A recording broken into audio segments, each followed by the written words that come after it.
오늘은 심판하러 오시리라 라는 제목을 가지고 사도행전 1장 6절부터 11절까지 말씀을 좀 살펴봤으면 좋겠습니다. 여러분, 우리가 시간을 바라보는 두 가지 관점이 있습니다. 하나의 관점은 뭐냐면 이 시간이 무한하다고 보는 거예요. 시간이 시작도 없고 끝도 없이 무한히 영원히 지속된다고 보는 거고, 또 다른 하나의 관점은 시간이 유한하다고 보는 거예요. 시간이 시작과 끝이 있고 유한히 정해져 있다라고 보는 거죠. 그럼 여러분들은 어떠세요? 시간이 무한한 것 같으세요? 유한한 것 같으세요? 여러분은 어떻게 보십니까? 사실 한때는 그런 믿음이 있었어요. 우리가 살아가는 이 시간이 무한하다. 이 시간이란 게 영원전부터 영원전부터 있었고 영원 후까지 이어질 것이다 라는 생각이 있었어요. 하지만 요즘은 그렇게 보지 않습니다. 많은 과학자들이 빅뱅 이론을 믿어요. 빅뱅 이론은 뭐냐면 한 점에서 펑 이렇게 터지면서 우주가 시작됐다는 거예요. 그런데 단순히 우주만 시작된 게 아니라 우주와 더불어 시간이라는 자체가 그때 시작됐다는 거죠. 그래서 시간은 그냥 무한정 예전부터 있었던 것이 아니라 특정 시점에서 시작됐다고 봅니다. 그럼 시간의 끝은 어떨까요? 시간의 시작점이 있는데 시간의 끝은 어떨까요? 이것은 사람의 보는 관점에 따라서 조금씩 다릅니다. 어떤 사람은 시간이 무한하고 영원할 거라고 믿어요. 근데 또 어떤 사람들은 시간이 정해져 있다, 유한하다라고 믿습니다. 그럼 기독교는 어떻게 바라볼까요? 기독교는 시간의 시작과 끝이 분명히 있다라고 생각을 합니다. 그래서 시간의 끝은 정해져 있고 역사는 그 시간의 끝을 향해서 달려가고 있다라고 봐요. 그걸 뭐라고 그러냐면 종말론적 시간관이라고 이야기합니다. 그래서 기독교는 시간의 끝이 있음을 믿는 종교예요. 그럼 여러분들은 어떻습니까? 여러분들은 시간이 유한하다고 믿어요? 아니면 시간이 무한하다고 믿습니까? 사실 시간이 무한하다고 믿는 사람들은 거의 없습니다. 최소한 개인적인 시간이 그렇죠. 우리 개인의 시간은 언젠가 끝이 있습니다. 언젠가 우리 모두는 죽어요. 내가 주어진 시간이 영원하지 않습니다. 무한하지 않아요. 분명히 우리는 알고 있습니다. 내게 주어진 시간이 유한하다고, 끝이 있다고 믿어요. 그런데 어때요? 여러분들은 시간이 정말 끝이 있다고 믿고 살아가고 있습니까? 그런데 이상한 것은 우리가 머릿속으로는 알아요. 시간이 끝이 있다는 걸. 그런데 막상 사는 모습은 어때요? 마치 영원할 것처럼 살아갑니다. 마치 내가 영원히 이 땅에 살 것처럼 살아가요. 영원히 시간이 지속될 것처럼 살아가고 있다는 것. 그렇기 때문에 우리가 많은 사람들이 뭐라는 거예요? 인생을 낭비하게 되는 거겠죠. 우리가 계속해서 사도신경에 대해서 살펴보고 있습니다. 특별히 오늘은 뭐에 대해 살펴볼 거냐면 저리로서 산 자와 죽은 자를 심판하러 오실 것이다 라는 고백에 대해 좀 살펴보길 원해요. 그런데 여기서 저리로서 라는 표현이 이게 옛날 말이에요. 되게 어려운 말이죠. 옛날 말인데 요즘식으로 표현하면 어떻게 표현하냐면 그곳으로부터 산 자와 죽은 자를 심판하러 오시리라 이렇게 고백하는 거예요. 그러면 그곳은 어디냐? 사도신경에서 이렇게 고백하죠. 예수님이 죽으셨습니다. 그리고 부활하셨어요. 부활하신 다음에 하늘에 오르사 전능하신 하나님 우편에 앉아 계시다가 하늘에 오르셔서 전능하신 하나님 우편에 계셨다라고 이야기합니다. 이 그곳은 어디냐면 하나님 우편을 의미해요. 예수님께서 지금 하나님 우편에 계신데 그곳에서부터 언젠가 다시 오실 거란 거예요. 뭘 하기 위해서? 심판하기 위해서 다시 오실 것이다 라고 우리는 고백하고 있고 성경은 약속하고 있습니다. 이것을 재림이라고 그래요. 재림. 오늘은 이 재림에 대해 살펴보고 있는 거예요. 그런데 재미있는 것은 뭐냐면 신약 성경을 보면 이 재림이라는 단어가 300번 정도 등장을 해요. 다르게 말하면 신약 성경을 읽을 때 여러분이 신약 성경을 읽습니다. 그럼 1절 읽고 2절 읽고 3절 읽고 4절 읽고 쭉 읽다가 13절 재림이 나왔네. 그리고 14절 쭉 읽다가 26절 재림이 나왔네. 재림이라는 단어가 여러분들이 13절마다 한 번씩 등장해요. 신약 성경을 읽다 보면. 그럼 여러분 재림이라는 단어가 자주 등장하는 거예요? 가끔 등장하는 거예요? 자주 등장하는 거죠. 13절마다 한 번씩 등장하면 굉장히 많이 등장하는 거예요. 여러분 보통 우리가 하루에 한 절씩 3, 4장씩 읽으면 1년이면 성경을 1독을 합니다. 그럼 내가 평균 하루에 3, 4장을 읽는다. 그러면 재림이란 말을 10번에서 12번 듣는 거예요. 성경 말씀을 통해서. 엄청 많이 듣는 거죠. 그런데 재미있는 것은 신약 성경은 이렇게 재림에 대해서 많이 이야기하는데 우리는 재림에 대해서 그만큼 생각합니까? 우리는 재림에 대해서 그만큼 생각하지 않아요. 여러분 지난 한 주간의 삶을 돌아보세요. 여러분 재림에 대해서 주님의 다시 오실 것에 대해서 생각하셨나요? 주님이 다시 오신다고 그랬지. 주님이 다시 오시니까 준비해야지. 이런 마음을 갖고 살아간 적이 있나요? 사실은 없어요. 다르게 얘기하면 신약 성경은 13절에 한 번꼴로 재림에 대해서 이야기하는데 우리는 재림에 대해서 전혀 생각하지 않아요. 다르게 말하면 신약 성경이 말하는 기독교인의 삶의 방식과는 전혀 다른 삶을 우리가 살고 있는 거예요. 신약 성경과는 무관한 삶을 우리는 살고 있는 거예요. 재림에 대해서 그만큼 생각하지 않으니까. 저는 오늘 여러분과 함께 재림에 대해서 한번 생각해 봤으면 좋겠어요. 그래서 정말 우리가 잊고 있었던 재림의 의미가 무엇인지, 우리는 재림을 어떻게 준비하면 살아야 될지에 대해서 몇 가지 이야기를 좀 나눠봤으면 좋겠습니다. 먼저 오늘 6절과 7절 말씀을 다시 한번 같이 읽어볼까요? 같이 읽도록 하겠습니다.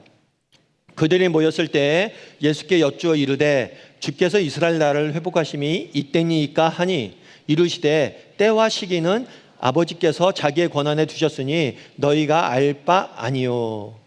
예수님이 부활하셨어요. 부활하셨더니 제자들이 모여서 예수님에게 물었습니다. 뭐라고 물었냐면, 예수님, 하나님 나라가, 이스라엘 나라가 회복되는 게 이때입니까? 언제입니까? 라고 물었어요. 이걸 왜 물었냐면 이스라엘 사람들에게 믿음이 있었어요. 어떤 믿음이 있었냐면 하나님께서 메시아를 보내주실 것이다. 그리스도를 보내주실 것이다. 그러면 메시아가 오시면 이 땅에 영원히 멸망하지 않는 하나님 나라를 세울 것이다. 그래서 그 하나님 나라에서 우리는 영원한 기쁨과 평화를 누릴 것이다. 영원한 살롬을 누릴 것이다. 라는 믿음이 있었어요. 이 믿음은 단순히 그들의 기대에서, 막연한 기대에서 생겨난 게 아니라 구약 성경의 약속이에요. 그래서 얘기한 거죠. 예수님, 정말 하나님께서 메시아를 보내주셔서 하나님 나라를 건설할 거라고 얘기했는데 그때가 이때입니까? 지금입니까? 라고 물었어요. 그랬더니 예수님이 뭐라고 그랬어요? 때와 시기는 아버지께서 자기의 권한에 두셨으니 너희가 알 바가 아니다. 다르게 말하면 언제 오실지 너희가 에게 알 권한이 없다는 거예요. 너희는 몰라도 된다는 거예요. 우리가 재림 이야기하면 많은 사람이 궁금해합니다. 목사님, 그런데 재림, 예수님이 다시 오신다고 그랬는데 언제 오세요? 이 언제 오세요? 라는 말에 대한 성경의 답은 뭡니까? 너희가 알 바가 아니라는 거예요. 우리에게 알려주지 않겠다는 거예요. 너희는 몰라도 된다는 거예요. 그러면 왜 예수님은 우리에게 알려주지 않을까요? 왜 하나님은 언제 다시 오실지에 대해서 우리에게 알려주지 않을까요? 여러분 만약에 여러분이 죽는 날을 안다면 좋을까요? 나쁠까요? 여러분이 개인적으로 언제 죽는지를 안다면 과연 여러분 좋을까요? 나쁠까요? 어떨 것 같으세요? 좋을 것 같으세요? 만약 예를 들면 그런 거죠. 야, 승원아, 너 2025년도에 안타깝게도 교통사고로 죽게 돼. 이거 하나님이 알려주셨어요. 그럼 어떻게 될까요? 그때부터 저는 죽음을 잘 준비하면 살까요? 아니요. 아마 그럴 거겠죠. 25년도에 죽는다고? 너무 일찍 죽는 거 아니야? 두려움에 떨 거예요. 염려하고 걱정할 거예요. 어쩌면 25년이 되기 전에 마음의 병이 생겨서 죽을지도 몰라요. 죽을까 걱정하다. 사실 우리는 그래요. 내가 죽는 날을 하나님 알려주시면 좋겠다. 재림의 날을 알려주시면 좋겠다. 하지만 재림의 날을 알려준다고 우리에게 도움이 되지 않아요. 실제로 예수님께서 재림의 날을 알려줬다고 생각해 보십시오. 여러분, 2050년도에 하나님이 오십니다. 재림이 이루어집니다. 그럼 여러분 어떻게 될까요? 여러분 어떻게 될 것 같았어요? 2050년? 2050년이면 한 30년 남았네? 그럼 좀 놀다가 그때 예수님 오실 때쯤에 열심히 신앙생활 해야지. 이런 생각을 하지 않겠어요? 이런 생각을 할 거예요, 아마. 여러분, 수능이 얼마 남지 않았어요. 수능이 이제 100일도 안 남았어요. 수능이 100일도 안 남았는데 이 100일도 안 남았다는 얘기를 듣는 고3과 고1의 마음의 태도가 똑같을까요? 전혀 달라요. 고3은 이제 진짜 얼마 안 남았네. 열심히 해야지. 고1은 뭐예요? 아직 많이 남았네. 하고 공부를 잘 안 할 거예요. 고3처럼 공부하는 고1은 없습니다. 왜요? 인간이 그래요. 정말 재림의 날이 언제 주어진다, 언제 올 거다 얘기하면 인간은 게을러지기 쉬워요. 그래서 예수님이 안 알려준 거예요. 또 반대의 경우도 있습니다. 실제로 다미성교회라고 예수님의 재림의 날이 1900 몇 년도에 있을 것이다 라고 믿었던 사람들이 있어요. 이 사람들은 어떻게 했는지 아세요? 모든 걸 내팽개치고 아무 일도 안 해요. 가서 예배만 드려요. 왜요? 곧 주님이 오시니까. 오히려 삶을 포기하고 게을러지는 거예요. 왜 그날의 재림의 날을 알려주지 않았냐? 그 이유는 뭐냐면 우리 자신을 위해서예요. 우리의 유익을 위해서예요. 그럼 언제 주님이 오시느냐? 그거와 관련해서 예수님이 알려주신 한 가지 사실이 있어요. 그건 뭐냐면 누가복음 말씀이에요. 우리 누가복음 말씀을 같이 한번 읽어볼까요? 같이 읽도록 하겠습니다. 그러므로 너희도 준비하고 있으라. 생각하지 않은 때에 인자가 오리라 하시니라. 뭐라고 얘기했냐면 알려주지 않아요. 예수님이 언제 오지 알려주지 않을 텐데 한 가지 분명히 알려준 게 있다. 너희가 전혀 생각하지 못할 때 예수님이 오실 거야. 그러니까 뭐예요? 너희가 준비하고 있으라는 거예요. 언제 오실지 너희가 모르기 때문에 뭘 하라는 거예요? 항상 준비하고 있으라는 거예요. 제가 고등학교 때 선생님 중에 한 분이 늘 예고 없이 쪽지 시험을 봤어요. 오늘 갑자기 수업을 하시다가 야, 책 다 책상 밑에 넣어. 그리고 앞에 칠판 앞에 적은 문제 풀어봐 하고 갑자기 쪽지 시험을 봤어요. 여러분 쪽지 시험을 보면 좋을까요? 나쁠까요? 여러분 보면 좋을 것 같아요? 나쁘죠. 불만이 많았어요. 우리가. 왜 그거 예고하지 않고 시험을 보냐? 그럼 왜 예고하지 않고 시험을 볼까요? 평소에 공부해 두라는 거예요. 너희가 정말 시험 때만 공부하지 말고 평소에 공부해 두라고 급작스럽게 시험을 보는 거예요. 마찬가지란 거예요. 왜 예수님께서 그것들을 비밀로 두었냐? 네가 항상 깨어서 뭐예요? 준비해 두라는 거예요. 그런데 우리의 문제는 뭘까요? 우리의 문제는 전혀 재림을 준비하고 있지 않습니다. 여러분 정말 재림을 맞이할 준비가 됐어요? 내일 당장 예수님이 이 땅에 오신다면 우리 알 수 없잖아요. 성경은 뭐라고 표현해서 생각하지 못한 때 오실 것이다. 여러분 내일 오시라고 생각 못하고 있죠. 그럼 내일 오실 수도 있는 거예요. 내일 예수님이 오신다. 그럼 여러분들은 예수님을 맞을 준비가 됐습니까? 여러분 정말 한 달 뒤에 예수님이 오신다. 그럼 정말 그분을 맞이할 준비가 됐냐는 거예요. 성경은 재림을 너희가 준비하고 맞이할 준비하고 있으라고 그러는데 우리는 재림에 대해서 생각조차도 안 하고 준비하지 못하고 있지 않냐는 거예요. 존 F 케네디 대통령이 있습니다. 아마 미국 사람들이 가장 존경하고 사랑하는 그런 대통령 중에 한 명이에요. 근데 케네디 대통령이 언젠가 빌리 그레함 목사님에게 이런 질문을 했대요. 빌리 그레함 목사님한테 빌리, 당신은 예수 그리스도께서 언젠가 이 땅에 다시 오실 것을 믿습니까? 목사님한테 예수님이 재림할 걸 믿냐고 그러니까 목사님 뭐라고 답했겠어요? 예, 대통령 각각 믿습니다. 목사니까 당연히 믿겠죠. 그러자 존 F 케네디 대통령이 뭐라고 한지 아세요? 그래 믿는다고? 그런데 그렇다면 왜 나는 그 이야기를 듣지 못하고 있는 거죠? 무슨 얘기냐면 예수님이 재림하는 걸 믿냐는 거예요. 목사님한테. 목사가 믿는다는 거예요. 그런데 왜 나는 그런 얘기를 못 듣냐는 거예요. 왜 재림에 대해서 설교하는 목사님들이 없고 정말 재림에 대해서 이야기하는 그리스도인들이 없고 왜 내 주변에는 재림에 대해서 아무도 얘기하지 않냐는 거예요. 앞서 서론에서 이야기했죠. 신약 성경은 300번 등장합니다. 재림이. 13절에 한 번꼴로 재림에 대해서 이야기를 해요. 그런데 왜 우리는 재림에 대해서 아무도 생각하는 사람이 없죠? 왜 우리는 아무도 재림에 대해서 이야기하지 않죠? 내일 재림하실 거라고 믿는 사람이 왜 아무도 없냐는 거예요.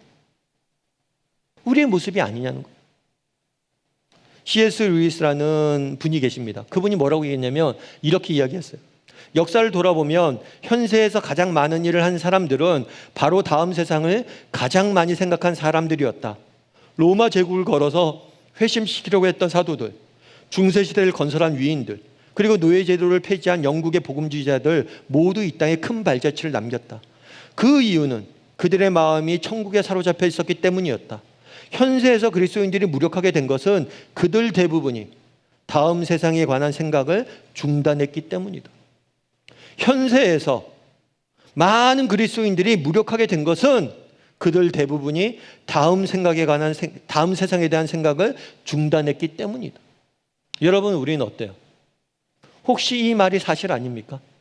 여러분, 재림에 대해서 생각하고 있습니까? 주님이 다시 오실 것이다. 내일이라도 예수님이 오실 수 있다. 내가 살아 생전에 예수님이 다시 오실 것을 내가 볼 것이다. 이런 생각을 하는 사람이 있냐는 거. 그런 사람들은 없어요. 왜요? 다르게 얘기하면 다음 세상에 대한 생각을 우리는 중단했습니다, 이미.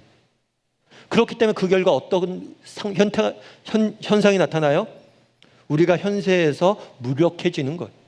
삶의 의미를 잃고, 삶의 목적을 잃고, 삶의 의지를 잃고 다 그냥 살아가는 거예요. 앞서 C.S. 루이스는 이렇게 이야기하죠. 로마 제국을 걸어서 회심시키려고 했던 사도들. 로마 제국 당시엔 예수 그리스도를 믿는 게 쉽지가 않았어요. 예수님을 믿는다는 이유만으로 공동체에서 쫓겨나고 조롱당하고 핍박당하고 때로 심지어 십자가에 못 박혀 죽고 때로는 사자굴에 끌려가 죽였어요. 그런데 기록에 보면 내일 당장 사자굴에 끌려가 죽게 되는데 어린아이들이 침상 위에서 하나님을 찬양하고 노래하며 사자굴에 끌려갔다라고 이야기를 합니다. 어떻게 그들이 그런 어려운 가운데서도 걸어서 로마 제국을 복음화시키려고 했어요? 다음 세상에 대한 생각이 있었기 때문에, 우리 주님이 다시 오실 것을 믿었기 때문에, 천국에 사로잡혀 있었기 때문이라고. 그럼 우리는 어때요? 왜 우리가 오늘날 그리스도인들이 세상 속에서 점점 무기력해집니까? 왜 우리가 능력을 잃어버려요? 혹시 우리가 재림을 잊어버렸기 때문은 아니냐는 거예요. 재림에 대한 생각을 멈췄기 때문은 아니냐는 거예요. 바라기는 우리 다음의 식구들이 정말 우리 주일날마다 고백하잖아요. 사도신경. 저리로서 산자가 준 자를 심판하러 오시리라. 이 주님이 다시 오실 것이다. 이 사실을 마음에 늘 새기고 살았으면 좋겠어요. 우리 주님이 머지 않았어. 곧 다시 오실 거야. 내가 살아있을 때 주님이 다시 오실 것을 내가 보게 될 거야. 그런 믿음을 가지고 살았으면 좋겠어요. 그랬을 때 우리의 삶이 달라질 겁니다. 바라기는 우리 다음의 식구들이 늘 주님이 다시 오실 것을 바라보며 살아가는 저나 여러분이 되기를 주님의 이름으로 소원합니다. 한 가지 더 살펴볼 것이 있습니다. 우리 10절과 11절 말씀 같이 한번 읽어볼까요? 같이 읽도록 하겠습니다. 올라가실 때 제자들이 자세히 하늘을 쳐다보고 있는데 흰옷 입은 두 사람이 그들 곁에 서서 이르되 갈릴리 사람들아 어찌하여 서서 하늘을 쳐다보느냐? 너희 가운데서 하늘로 올라가신 이 예수는 하늘로 가심을 본 그대로 오시리라 하였느니라. 부활하신 예수님이 제자들을 모아놓고 하나님 나라에 대해서 가르쳤습니다. 그런 다음에 예수님께서 하늘로 올라가셨어요. 예수님께서 하늘로 올라가셨는데 어느 날 몰래 혼자 승천하신 게 아니에요. 수많은 사람들이 보는 앞에서 대낮에 하늘로 올라가신 거예요. 그걸 한참 하늘로 올라가시니까 그 하늘을 보고 있었어요. 그랬더니 천사가 나타났습니다. 천사가 나타나서 얘기하는 거예요. 갈릴리 사람들아, 그러니까 제자들 대부분 갈릴리 출신이었어요. 그래서 얘기하는 거예요. 갈릴리 사람들아, 왜 하늘 보고 있느냐? 예수님은 저렇게 내가 본 것처럼, 본 그대로 올라간 것처럼 본 그대로 내려올 것이다. 너희가 예수님 올라간 것을 보았지. 그게 사실인 것처럼 예수님이 다시 오실 것도 사실이야. 너희가 그것을 보게 될 거야. 그래서 제자들은 무슨 생각을 갖고 살았냐면, 우리가 보게 되겠구나. 우리 시대에 예수님이 오겠구나. 예수님이 다시 오시는 걸 보겠구나 라고 살아갔던 거예요. 그러면 왜 예수님께서는 다시 오실까요? 예수님께서 다시 오시는 이유는 뭘까요? 예수님께서 왜 다시 오시냐? 뭐라고 표현되냐면 우리가 사도신경에서 뭐라고 했어요? 저희로서 산자와 죽은 자를 심판하러 오실 겁니다. 예수님 왜 다시 오신다고요? 심판하러 다시 오신다고요. 심판. 여러분, 심판하러 다시 오신다. 심판하면 어떤 생각이 드세요? 사실 심판하는 말을 좋아하는 사람은 없죠. 많은 사람들이 심판에 대해서 왠지 거부감이 있습니다. 그래서 종종 그런 이야기하죠. 목사님, 하나님은 사랑이라고 이야기하잖아요. 그런데 어떻게 사랑이신 하나님이 그렇게 심판을 하세요? 왜 하나님은 사랑이신데 맨날 성경 보면 심판하고 벌하고 막 하나님이 인간을 형벌을 내리고 벌하고 뭐 이런 얘기들이 너무 많이 나오잖아요. 왜 하나님께서는 인간을 그렇게 심판하는 걸 좋아하세요? 사랑하신다면서요. 이렇게 이야기하는 경우들이 많아요. 사실 사랑과 심판, 이 두 가지는 서로 어울리지 않는 것 같아요. 하지만 그렇지 않습니다. 사랑과 심판은 사실은 하나예요. 왜 하나님이 이 세상을 심판하시느냐? 이 세상을 사랑하기 때문이에요. 여러분, 예를 들어 그런 거죠. 여러분, 학교에서 A라는 학생이 B라는 학생을 괴롭힙니다. 여러분, A라는 학생이 B라는 학생을 괴롭히면 어떻게 해야 돼요? 어떻게 해야 돼요? 제가 지금 어려운 거 묻는 거죠. 어떻게 해야 돼요? 뭐 말려야죠. 그런데 때로는 뭘 해요? 우리가 못 본 척해요. 모르는 척해요. 그런 경우도 많아요. 그런데 여러분, 정말 괴롭힘 당하는 B라는 학생이 내 딸이라면, 내 아들이라면, 내 동생이라면, 내 절친한 친구라면 여러분 가만히 있겠어요? 가만히 있는 것은 그 사람을 사랑하지 않는 거예요. 내가 정말 사랑한다면 나를 사랑하는 사람들을, 내가 사랑하는 사람들을 괴롭히는 사람을 가만히 둘 수가 없는 거예요. 마찬가지예요. 하나님은 이 세상을 사랑합니다. 우리를 사랑하세요. 그렇기 때문에 우리를 괴롭히고 우리에게 고통을 가하는 죄와 악을 가만히 두고 볼 수 없는 거예요. 여러분, 세상을 한번 보십시오. 이 땅에 얼마나 악한 사람들이 많습니까? 이 땅에 얼마나 죄인들이 많아요. 죄와 악이 얼마나 많은 사람들을 괴롭히고 무고한 사람들 죽이고 무고한 사람들의 피를 욕을 내요. 그러면 그런 죄인들, 악인들을 가만히 두는 게 맞습니까? 가만히 지켜봐야 돼요? 사랑이란 명목으로 그들을 둬야 돼요? 아니죠. 모든 사회에는 법이라는 게 존재합니다. 모든 인간 사회, 어느 나라, 어느 지역, 어느 시대에 있던 사람들인지 법이란 걸 만들어요. 왜 법을 만들어요? 왜 법을 만들어서 한 사람의 행동에 대해서 잘못을 규정을 하고 그 사람에게 형벌을 내립니까? 우리 사회에 기본적으로 인간이 갖고 있는 공통된 동의한 게 있어요. 그건 뭐예요? 죄인은 벌을 받아야 된다는 거예요. 죄인은 합당한 벌을 받아야 된다는 거예요. 왜요? 그렇지 않으면 세상이 악과 죄로 가득해질 것이고 그러면 우리 모두는 살 수가 없을 것이다 라는 기본적인 동의를 하고 있는 거예요. 예전에도 한번 말씀드렸지만 여러분, 밀양이라는 영화가 있어요. 이 영화는 내용이 간단합니다. 어떤 내용이냐면 여주인공이 있어요. 근데 이 여주인공의 딸이 있습니다. 딸이 흉악범에게 살인을 당해요. 여러분, 흉악범이 딸을 죽였어요. 내 딸을 죽였어요. 그럼 어떻게 될까요? 이 흉악범이 잡혀서 감옥에 갔습니다. 사형수가 됐어요. 그럼 여러분들은 어떻게 하겠어요? 그런데 이 여주인공이 예수를 믿게 됐어요. 그래서 어렵게 교회의 말씀을 보면서 무슨 생각을 했냐면 이 사람을 용서해야겠다라는 생각을 들었어요. 여러분이라면 여러분 사랑하는 딸을 죽인 사람을 용서할 수 있겠습니까? 여러분 용서할 수 있겠어요? 여러분 용서 못해요, 우린. 여러분 지난 한 주간 생각을 해보세요. 성경은 뭐라고 이야기하면 우리 그런 경우 많잖아요. 저 사람 용서해야 되는데, 저 친구 내가 용서해줘야 되는데, 저 친구 품어줘야 되는데, 성경은 그렇게 말하는데. 그런데 우리 용서하고 사나요? 아니요, 우리 용서하고 못 살아요. 정말 다른 누군가를 용서하는 게 쉽지가 않아요. 그런데 내가 사랑하는 사람을 죽인 사람을, 사랑하는 딸을 죽인 사람을 용서한다고요? 불가능한 일이에요. 그런데 이 사람이 어렵게 이 살인자를 용서하기로 결심합니다. 그런 다음에 용서하기로 가서 교도소에 찾아가서 내가 당신이 내 딸을 죽였지만 내가 당신을 용서하기로 마음 먹고 용서하기로 했습니다 라고 이야기를 해요. 그랬더니 이 사형수가 환하게 웃으면서 그런 얘기를 해요. 무슨 얘기를 하냐면 괜찮습니다. 나는 이미 하나님 앞에 용서받았습니다. 난 이미 하나님 앞에 용서받았다는 거예요. 그러자 이 주인공이 뭐라고 그러냐면 그럼 나는 누굴 용서하죠? 당신이 하나님 앞에 용서받았다고 그러면 나는 누굴 용서하냐는 거예요. 맞는 얘기죠. 그래서 이 영화가 상영된 다음에 많은 반향이 일어났어요. 기독교인의 용서관에 대해서 많은 비판이 일어났어요. 맞죠? 여러분 왜 많은 사람들이 이 사실을 동의를 해요?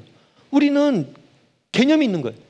뭐냐면 어떤 잘못을 한 사람, 죄인은 하나님이라도 함부로 용서하면 안 돼요. 대가를 지불해야 돼요, 그 사람. 죄인을 그냥 두면 안 된다. 형벌을 내리고 벌을 받아야 된다는 생각이 우리는 있는 거예요. 왜? 그게 사랑의 또 다른 방식이기 때문이에요. 사랑과 심판이 전혀 다른 모습이 아닙니다. 왜 우리는 심판하십니까? 왜 하나님은 심판하십니까? 사랑하기 때문이에요. 그 죄와 악이 정말 하나님을 사랑하는 백성들을 괴롭히고 고통 가운데 거하게 하기 때문에 그것을 심판하기 원하시는 거예요. 그래서 언젠가 우리 주님이 다시 오실 겁니다. 다시 오시면 이 땅에 참된 정의와 공의와 평화와 진정한 선이 이 땅에 이루어질 거예요. 그 날이 곧 도래할 거란 믿음을 가지고 살라는 거예요. 그리고 이 사실이 우리에게 너무나 큰 소망을 주는 거예요. 여러분, 마틴 루터 킹 목사님이 있습니다. 이분은 미국에서 흑인 차별을 위해서 평생을 헌신하셨던 목사님이세요. 그래서 미국에서 지금은 마틴 루터 킹 데이라고 해서 공휴일이 정해져 있어요. 그래서 이분은 미국 인권운동에 굉장히 큰 영향력을 미친 존경할 만한 인물로 기리고 있어요. 그런데 이분이 처음에 활동할 때만 해도 정말 흑인에 대한 차별이 심했어요. 학교도 같이 못 다니게 했죠. 학교는 물론이고 식당도 못 들어가요. 백인이 있는 식당에는 흑인이 못 들어갑니다. 버스도 심지어 백인이 타는 버스에는 못 타게 했어요. 절대 백인과 흑인이 같은 자리에 있을 수 없게 생각했어요. 말도 안 되는 일이죠. 피부색 때문에 사람을 차별하는 거예요. 그래서 이 목사님과 더불어 많은 사람들이 이 흑인 차별을 철폐하기 위해서 노력을 했던 거예요. 그런데 이 사람이 이렇게 인권운동을 하자 많은 협박에 시달립니다. 특별히 개인적인 협박은 괜찮았는데 가족을 해치겠다는 협박을 계속해서 받아요. 그러자 이분이 쓴 글에 보면 이런 이야기가 적혀져 있습니다. 뭐라고 되어 있냐면, 식탁에 앉아서 어린 딸을 생각했다.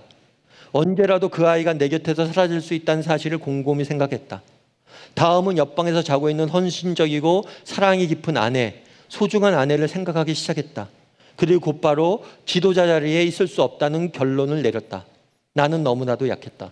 무슨 얘기냐면, 사람들이 협박한 거예요. 너 계속 그 짓 하면 너 딸 내가 죽일 거야. 네 아내 죽일 거야. 그리고 실제로 죽이기도 했어 그때. 그러니까 그 생각을 하니까 도저히 내가 이 운동을 할 수가 없다는 거예요. 내가 도대체 계속해서 이 일을 할 수 없다는 거예요. 그래서 마음속으로 생각한 거예요. 내려놔야겠다. 난 더 이상 못하겠다. 그만큼 힘든 상황이었어요. 그러면 이 사람이 그런 어려운 형편 중에서도 어떻게 끝까지 자신의 길을 걸어갈 수 있었냐는 거예요. 믿음의 길을 걸어갈 수 있었냐는 거예요. 그분이 이렇게 이야기합니다. 뭐라고 이야기하냐면 이렇게 얘기해요. 얼마나 더 걸리겠냐고요? 머지 않았습니다. 거짓은 결코 영원히 지속될 수 없기 때문입니다. 얼마나 더 걸리겠냐고요? 머지 않았습니다. 여러분들이 뿌린 것을 아직 거두고 있기 때문입니다. 얼마나 더 걸리겠냐고요? 머지 않았습니다. 도덕적 우주의 팔은 길지만 정의 쪽으로 확실히 굽어 있기 때문입니다. 사람들이 묻는 거죠. 도대체 우리가 언제까지 이 일들을 해야 됩니까? 정말 이렇게 노력해도 아무런 열매도 없는데 이것들을 언제까지 해야 됩니까? 그 얘기에 답하는 거예요. 머지 않았습니다. 그럼 이 사람이 머지 않았다고 답할 수 있는 근거는 뭐예요? 도덕적 우주의 팔은 길지만 정의 쪽으로 확실히 굽어져 있어. 우리의 정의가 때로는 외면당하고 정의가 땅에 짓밟히는 한이 있더라도 언젠가는 정의가 승리할 거란 믿음이 있다는 거예요. 왜요? 계속해서 이야기합니다. 얼마나 더 걸리겠냐고요? 머지 않았습니다. 제 두 눈 다시 오실 주님의 영광을 이미 똑똑히 보았기 때문입니다. 그분의 진리는 지금도 전진하고 있습니다. 주님께서 결코 후퇴하지 않을 나팔을 부셨습니다. 무슨 얘기예요? 어떻게 그 어려움들을 이겨낼 수 있었습니까? 우리 주님이 다시 오실 것이기 때문입니다. 우리 주님이 다시 오셔서 이 모든 것을 바로 잡아주실 것을 믿었기 때문입니다. 그가 그 어려운 형편 속에서도 정말 역경과 고난과 시련을 이기고 믿음을 지킬 수 있었던 이유는 뭡니까? 다시 오실 주님의 영광을 보았기 때문입니다. 그렇기 때문에 언제가 우리 주님이 다시 오실 거야. 정말 심판하러 그분이 다시 오실 겁니다.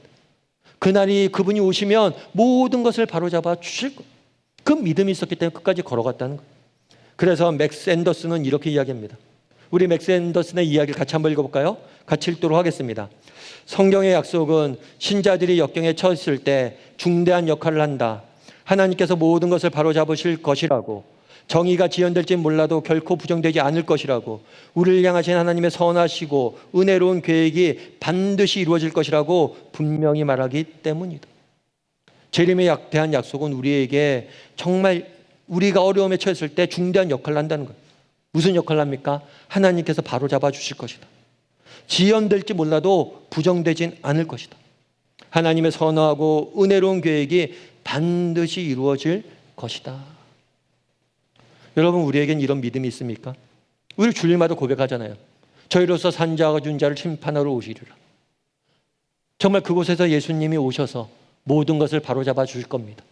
하나님의 선하시고 의로우시고 정말 우리를 향하신 그 계획이 이루어질 것입니다. 여러분, 이렇게 고백하고 살아갑니까? 이 사실을 믿고 살아갑니까? 정말 우리는 입술로 날마다 재림에 대해서 이야기를 하고 고백을 합니다. 하지만 정말 우리는 믿고 있는지, 정말 그 믿음을 갖고 하루하루 살아가고 있는지 한번 돌아봤으면 좋겠어요. 그리고 언젠가 다시 오실 주님을 바라보고 그분이 모든 것을 바로잡을 그날을 바라봄으로 오늘 하루 정말 다르게 살아갈 줄 아는 저나 여러분이 되기를 주님의 이름으로 소원합니다.